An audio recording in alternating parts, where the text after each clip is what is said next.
Nagpapasalamat ako sa may likha sa mga biyayang ipinagkakaloob niya sa akin. Maraming salamat po sa pagkain na aming pagsasaluhan. Salamat binigyan mo ako ng biyaya na higit pa sa mga kinakailangan ko. Binigyan mo ako ng magandang pamilya at mga kaibigan na nagmamahal sa akin.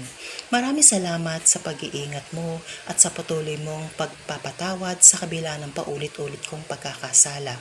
Pangalagaan mo kami laban sa mga panganib.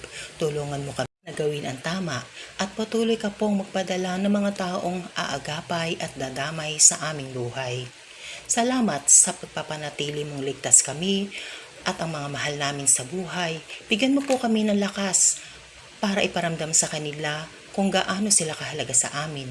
Nag-uumapaw ang aking puso sa pasasalamat para sa iyong mga pagpapala sa akin at sa aking pamilya. Sa kabila ng mga pagsubok na kinakaharap namin, tunay na mapalad kami dahil sa walang sawa mong pag-ibig sa amin.